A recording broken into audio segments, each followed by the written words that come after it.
你怎么看前几日同台了陈其迈，然后被质疑是国家辅选队？国家辅选队。选举总是大家都要辅选嘛，那你尬也让那个帮忙嘛，好，你若无尬就卖倒后伊嘛，好。有请部长，还有我们3位首长共同同台同框，欢迎欢迎。耶，看到中间，看到中间，哇，非常好，买600送600哦，还有送我们24小时的套票，哇，非常的棒，2送101哦。帽子要高一点点，对，不然会对，提高一点，不然会看不到脸哦，会被挡到，对，或拿掉帽子也可以。好。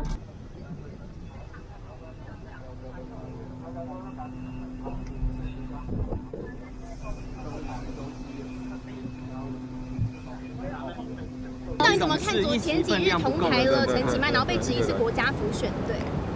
国家辅选队。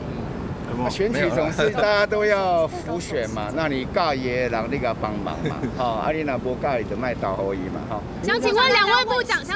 长，柯市长说有读书人都知道3倍券对振兴没有用，像是稀释的强行程，2位部长怎么看？其实有用没用哦，做了就知道。哦，这个其实是大家来体验嘛，只要大家一起参与啊，它就可能比较有效。陈部长怎么看？陈部长怎么看？我觉得政府做任何的政策，当然有很多的面向需要去考虑。总是3倍嘛，加减无效啦。有关就是昨天那个民众党立委就是蔡壁如讲说，就是年轻人就是爱跟风，你会不会觉得说他们在帮你灌票？我想不要把年轻人当手嘎。让说可能您这几年都在中央，然后可能地方事务他比你更熟悉，你怎么看？我想我在高雄长大，那是道地的高雄市民。那过去不管担任立委，或者是高雄的代理市长，到总统府行政院的工作，所以不管是从地方的高雄市的市政，到中央的国政，那对于国际事务跟整个国际产业的变动都非常的了解，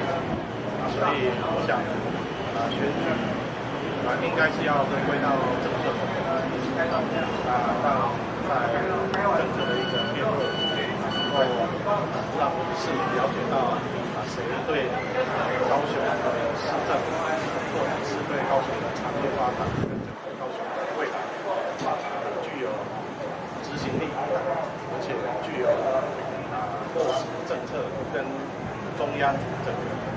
密切结合的实力，这个我想是市民最关心的重点。有关就是昨天那个民众党立委就是蔡壁如讲说，就是年轻人就是爱跟风，你会不会觉得说他们在帮你灌票？我想不要把年轻人当手嘎，在几次的进步的议题、社会的改革都有年轻人的参与，比如说太阳花运动，或者是我们台湾在声援反送中，香港的反送中运动也是如此。近年来很多的这种在历史上重大的变革，都是由年轻人积极参与来带动整个社会的改革跟国家的进步，所以要尊重年轻人，多的是像我的发言人，其中有一位就只有23岁，那他带很多的价值的